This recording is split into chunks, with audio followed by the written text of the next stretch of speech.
D'accord, décortiquons tout ça.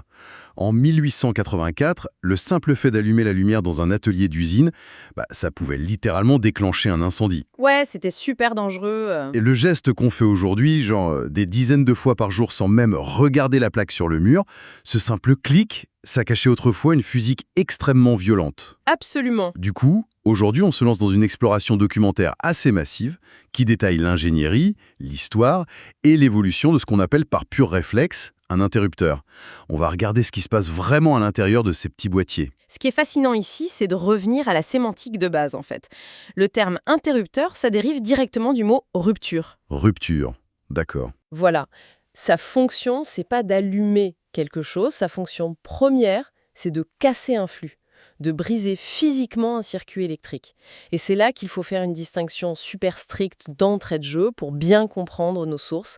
Un interrupteur, c'est pas un commutateur. Attends, le commutateur, lui, il se contente de changer la direction du courant, c'est ça? Genre comme un aiguillage de train? Exactement, l'aiguillage, c'est la bonne analogie. Le commutateur, il dirige un flux d'une voie A vers une voie B ou C. L'interrupteur, lui, il assume un rôle binaire absolu. C'est le maître du tout ou rien, quoi. C'est ça. C'est un barrage physique qui retient la rivière d'électrons ou qui la laisse couler à flot. Il n'y a pas d'entre-deux. Et au début de l'électrification, ce barrage, il prenait la forme de ce qu'on appelait le knife switch, l'interrupteur à couteau. Ah oui, le fameux. D'ailleurs, c'est de là vient la lettre K utilisée sur les schémas électriques à l'école, on l'oublie souvent. C'est vrai. On traçait un fil, une ampoule et un petit K pour marquer la rupture. Au niveau du mécanisme, on peut vraiment imaginer ces premiers modèles comme de petits ponts-levis en cuivre massif en fait, Ouais, c'est très visuel. avec une grosse lame qu'on venait encastrer à la main entre deux mâchoires de métal. Sauf que ce système de pont-levis, ça posait un problème physique majeur lié à la lenteur de notre corps. Bah oui, parce que l'électricité déteste être interrompue. Quand on écarte deux contacts en cuivre sous tension, si on le fait à la vitesse naturelle d'un poignet humain, Ce qui n'est pas très rapide au final. voilà, et ben le courant, il s'arrête pas net. La tension électrique, elle surmonte la petite couche d'air qui sépare les contacts qui s'éloignent, et elle va ioniser cet air. Oula. Ioniser l'air. En gros, l'air, qui est normalement un isolant, il se transforme en plasma conducteur. Donc on crée littéralement un arc électrique, une sorte de mini-foudre quoi. C'est exactement ça. Une étincelle continue, extrêmement chaude, qui est capable de fondre le métal des contacts, de créer des projections incandescentes et Donc même et de mettre le feu au mur. Bah oui, évidemment. Ouvrir un circuit à la main à l'époque, c'était un acte à haut risque. Faisait pas bon être opérateur de machine. Ce qui nous amène directement à Newcastle upon Tyne en 1884. L'ingénieur John Henry Holmes, il comprend que le problème, c'est pas le cuivre, c'est la main humaine. C'est notre lenteur, oui. Et il va inventer le quick break, la technologie de rupture rapide. Au lieu d'avoir un levier directement fixé à la lame de contact, on interpose un mécanisme. Un ressort, en fait. Voilà. L'utilisateur tire sur la poignée, ce qui tend un gros ressort. Rien ne bouge au niveau électrique, et d'un coup, passé un certain point de tension, paf, le ressort se libère brutalement. Et c'est brillant parce que la force mécanique accumulée, elle sépare les contacts électriques à une vitesse fulgurante. Beaucoup plus vite qu'une main. Sans commune mesure. Du coup, l'air n'a physiquement pas le temps de s'ioniser. L'arc électrique ne peut pas se former parce que la distance entre les métaux devient trop grande, trop vite. D'accord, donc l'étincelle est tuée dans l'œuf. Exactement. En introduisant ce fameux ressort, Holmes il a carrément sorti la variable humaine de l'équation. Peu importe si la personne qui appuie est lente ou fatiguée ou hésitante, la mécanique garantit une rupture super propre et sécurisée. C'est le fondement de toute la sécurité électrique moderne. Et à partir de cette maîtrise de l'arc, la technologie a pu se miniaturiser. Elle a quitté les énormes panneaux industriels pour s'ajuster à la main humaine. Et c'est là que la conception des interfaces prend tout son sens. C'est là que ça devient vraiment intéressant. Ah oui, l'ergonomie. Parce que la forme du bouton qu'on manipule, c'est jamais le fruit du hasard. Si on prend le bouton poussoir par exemple, et surtout l'exemple le plus extrême, le bouton d'arrêt d'urgence. Le fameux coup de poing. Ce gros champignon rouge, ouais. Là, on dépasse la simple électricité pour entrer dans l'ergonomie de la panique. C'est joliment dit. Face à une machine qui s'emballe, on va pas demander à un ouvrier de trouver un tout petit levier ou de tourner une petite clé avec précision. On lui offre une cible énorme qu'il peut frapper avec la paume ou le coude ou n'importe quoi en fait. Et ce qui est fou, c'est que la mécanique de cet arrêt d'urgence, elle révèle une logique d'ingénierie implacable, notamment via la norme de ce qu'on appelle le normalement fermé. L'ENF. ONC en anglais, c'est ça. C'est ça. En fait, la plupart de nos boutons du quotidien, genre une sonnette de porte, ils sont normalement ouverts. Le courant ne passe que lorsqu'on appuie dessus. Logique. Mais pour un arrêt d'urgence, c'est l'inverse. Le courant, il circule en permanence à travers le bouton pour maintenir la machine allumée. Et le fait de frapper le champignon rouge, ça force l'ouverture du circuit et ça stoppe tout. Attends, ce qui veut dire que si le fil de l'arrêt d'urgence est coupé ou endommagé par accident, la machine s'arrête toute seule. Exactement. C'est le principe même du fail-safe. La sécurité à sécurité intégrée. Ah, c'est malin. Très malin. Si on utilisait un bouton normalement ouvert pour une urgence et que le câble était sectionné par l'usure, on ne le saurait pas. L'opérateur frapperait le bouton dans le vide et la machine continuerait de tourner. Ce serait la catastrophe. Donc le design physique et logique de l'interrupteur est pensé autour du pire scénario possible. Toujours. Sauf que le bouton poussoir classique, il a un défaut majeur dans notre quotidien. Il n'a pas de mémoire visuelle. C'est impossible de savoir s'il est activé juste en le regardant. C'est pour ça qu'on met des petites lumières dessus. Voilà, l'obligation d'y intégrer des voyants lumineux. Et à l'opposé de ça, on a vu fleurir à une époque les interrupteurs à glissière, ceux qu'on fait coulisser dans un rail de haut en bas ou de gauche à droite. Ah oui, sur les vieilles radios. Très populaire sur le vieux matériel audio ou les anciennes consoles de jeux, ouais. Justement parce qu'on voit immédiatement la position du curseur. Mais selon nos sources, la glissière, c'est une véritable catastrophe mécanique sur le long terme. Ah bah oui, parce que le mécanisme de la glissière, ça repose sur un contact métallique qui frotte le long d'une piste. Et ça pose deux gros problèmes structurels.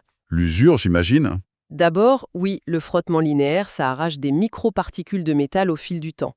Et ensuite, la fente dans laquelle le bouton coulisse, c'est une porte ouverte pour la poussière, l'humidité, la graisse des doigts. Burk. La piste s'encrasse très vite, elle s'oxyde, et on finit par avoir ces fameux faux contacts. Tu sais, quand l'appareil grésille quand on manipule le bouton. Le fameux crachat dans les enceintes quand on monte le son d'un vieil ampli. C'est exactement ça. Comment ça marche à l'intérieur, du coup? En gros, en poussant le bouton, on comprime un petit ressort sur une sorte de came interne. Et une fois que le point de bascule est franchi, le mécanisme claque d'un coup sec contre les contacts. Le fameux clic qu'on entend. Voilà. Et non seulement la rupture est rapide, mais la pression exercée par le ressort sur les contacts métalliques, une fois qu'ils sont fermés, elle est super forte. Ça change quoi, cette pression, Evelyne? Ça empêche la formation de micro-arcs et ça garantit une connexion électrique vraiment robuste. C'est infiniment plus fiable qu'une glissière qui se contente juste de défleurer une piste. C'est fou. L'ergonomie du basculeur, elle a même dicté des standards comportementaux, tu sais? Ah oui, dans l'industrie. Ouais, dans l'aviation, l'automobile ou l'industrie, basculer le levier vers le haut ou vers l'avant, ça signifie universellement l'activation, la marche. Vers le bas, c'est l'arrêt. C'est devenu hyper intuitif pour nous. C'est codé dans notre cerveau maintenant. C'est clair. Après, il existe aussi les rotatifs qui utilisent un axe central pour fermer des circuits multiples qui sont très utiles quand on doit sélectionner un mode parmi 10 sans risquer d'en activer 2 en même temps. Comme sur un four, par exemple? Exactement. Mais bon, jusqu'ici, on n'a parlé que d'interrupteurs conçus pour les doigts humains. La documentation, elle explore un domaine bien plus étrange, les interrupteurs autonomes. Ah, ça c'est passionnant. Comment une machine, elle claque un interrupteur toute seule, sans main. Prenons l'interrupteur à lame souple, l'ILS, ou reed switch en anglais. C'est une petite capsule en verre, complètement scellée. Minuscule, hein? Ouais, remplie d'un gaz inerte, avec 2 minuscules lames de fer doux à l'intérieur. Et c'est l'approche d'un champ magnétique qui va forcer ces lames à se tordre pour se toucher. Et le secret, l'encapsulation sous gaz inerte, c'est vraiment la clé ici. Parce que sans oxygène et sans vapeur d'eau, il n'y a aucune oxydation possible. Les contacts y restent immaculés pendant des millions de cycles. Pratique. Dès qu'un aimant passe à proximité, les lames s'aimantent mutuellement par induction, se collent et paf, ferment le circuit.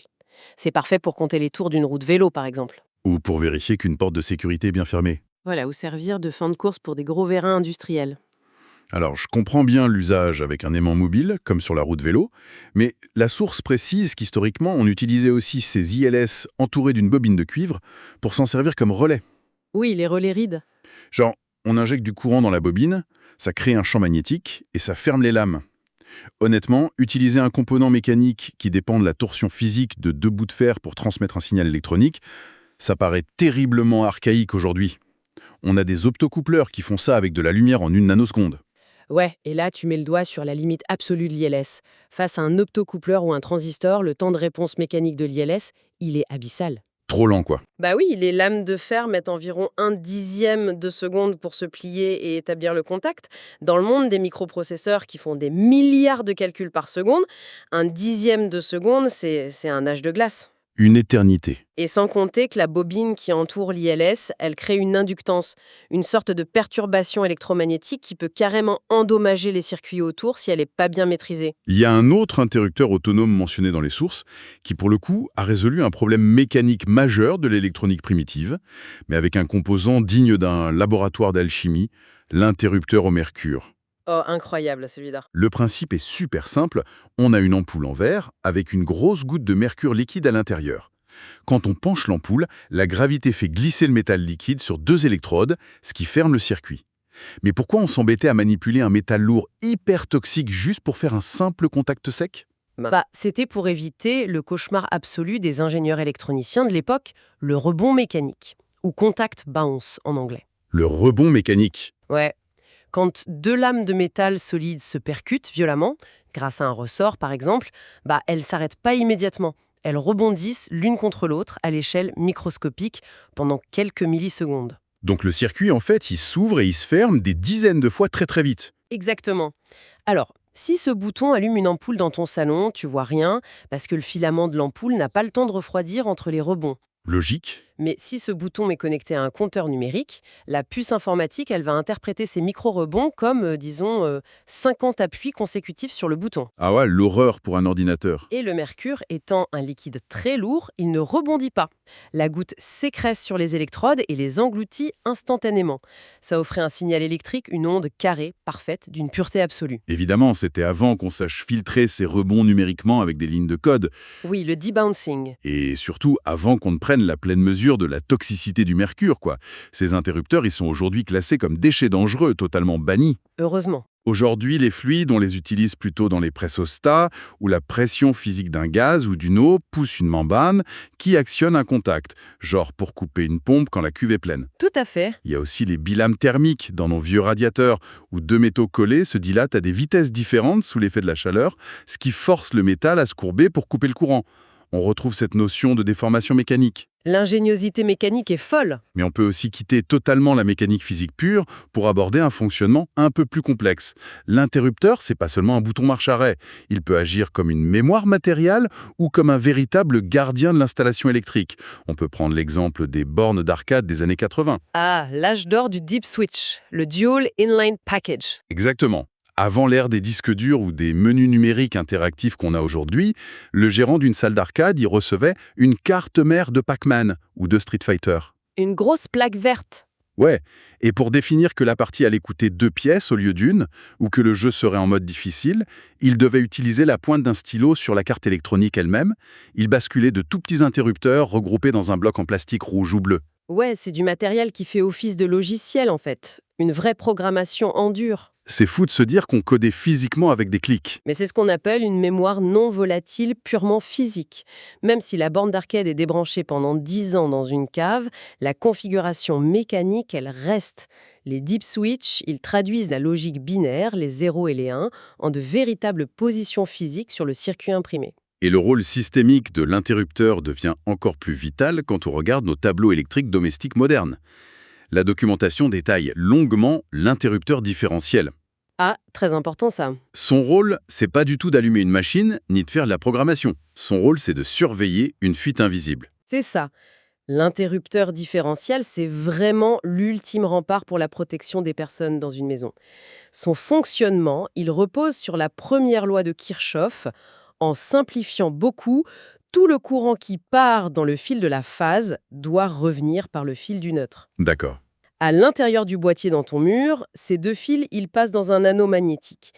Et si les courants sont parfaitement identiques à l'aller et au retour, leur champ magnétique s'annule. Rien ne se passe, tout va bien. Mais si je touche accidentellement un fil dénudé sur mon grille-pain, par exemple? À ce moment-là, une fraction du courant quitte le circuit normal et traverse ton corps pour rejoindre la Terre. Du coup, la phase envoie par exemple 10 ampères, mais le neutre n'en ramène que 9,97. Il manque 30 milliampères. Ça part dans moi, quoi. Exactement. Et ce déséquilibre, il crée instantanément un champ magnétique résiduel dans l'anneau qui déclenche un relais ultra rapide. Le fameux ressort se libère. Paf, les contacts s'ouvrent en quelques millisecondes et le courant est coupé avant que l'électrisation devienne mortelle. Et le seuil standard de 30 mA, il n'est pas choisi au hasard. Il est précisément calculé sur la résistance cardiaque humaine. Mais attends, il y a un piège technique ici, une confusion hyper classique que l'article souligne lourdement. On a tendance à utiliser le terme interrupteur différentiel pour désigner le disjoncteur différentiel. C'est pas la même chose, hein. Ah, cela soulève une question importante en matière de sécurité matérielle. Ce n'est pas du tout le même composant. Ah bon? Non, l'interrupteur différentiel, il se concentre exclusivement sur les microfuites de l'ordre du milliampère, comme on vient de dire. Mais sa conception mécanique, elle le rend totalement vulnérable face à un vrai court-circuit massif. Genre, si deux fils se touchent vraiment? Voilà. Si la phase touche le neutre directement, le courant il monte pas à quelques dizaines d'ampères, il grimpe en une fraction de seconde à 3000 voire 10 000 ampères. C'est ce qu'on appelle le pouvoir de coupure. Ah oui, c'est colossal. Et un courant pareil, si l'interrupteur différentiel essaie de l'ouvrir tout seul, il recrée l'arc électrique destructeur des années 1800, non? Absolument. Les lames métalliques à l'intérieur de l'interrupteur, elles fondraient et se souderaient ensemble. L'interrupteur exploserait, tout simplement. Ouch. C'est pour ça qu'on le couple toujours avec un disjoncteur. Le disjoncteur, lui, il possède des chambres d'extinction d'arc très robustes conçues spécifiquement pour absorber et étouffer l'énergie d'un court-circuit massif. En gros, chacun son rôle, l'interrupteur différentiel protège les humains contre les petites fuites et le disjoncteur protège les câbles et le bâtiment contre les incendies. Alors, qu'est-ce que ça veut dire concrètement, toute cette ingénierie cachée derrière la petite façade en plastique blanc de notre mur? C'est vrai qu'on l'oublie. Du couteau en cuivre, super dangereux, au ressort à rupture rapide de Holmes, des gros boutons coup de poing qui sauvent des vies grâce à leur circuit inversé, jusqu'aux capteurs magnétiques et aux tors de nos tableaux électriques, l'interrupteur, c'est vraiment pas qu'un bout de quincaillerie. C'est la traduction mécanique de la logique binaire. Oui, et si l'on relie ça à une perspective plus large, ce qui ressort de cette documentation, c'est l'inévitable disparition de la mécanique. Comment ça? Depuis un siècle, on cherche à perfectionner le claquement des pièces métalliques. Mais l'électronique de puissance moderne réalise désormais ces ruptures de manière totalement statique. Un transistor, un thyristor ou une diode dans nos chargeurs de téléphone, ce sont des interrupteurs. C'est vrai? Ils bloquent ou ils autorisent le courant des millions de fois par seconde à l'échelle nanométrique, sans le moindre sort, sans la moindre usure mécanique et dans le silence le plus complet. L'architecture physique laisse place à la pure physique des semi-conducteurs. Et on le voit d'ailleurs avec les écrans tactiles ou les interrupteurs sensitifs. Il n'y a plus de pièces mobiles. Quand tu approches le doigt d'une plaque de verre, ton corps modifie très légèrement le champ électrostatique de la surface. Une puce mesure cette infime variation de capacité et décide virtuellement de fermer le circuit. La magie du capacitif. Ce qui m'amène à une réflexion assez ironique pour clore cette exploration. Pendant 140 ans, les ingénieurs se sont battus pour maîtriser la violence mécanique de l'interrupteur, pour concevoir des ressorts parfaits, pour étouffer le claquement métallique. Eh oui. Et aujourd'hui, alors que les surfaces tactiles toutes lisses remplacent les basculeurs, on se rend compte que le retour haptique, il nous manque.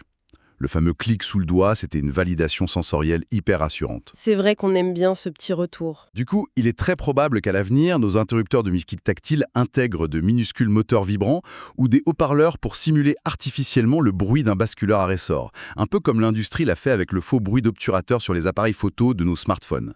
C'est le comble de la technologie. La prochaine fois que la lumière s'allumera au bout du doigt, posez-vous la question. Pour ceux qui nous écoutent, ce clic est-il bien réel ou est-ce juste le fantôme numérique d'une mécanique du siècle passé ?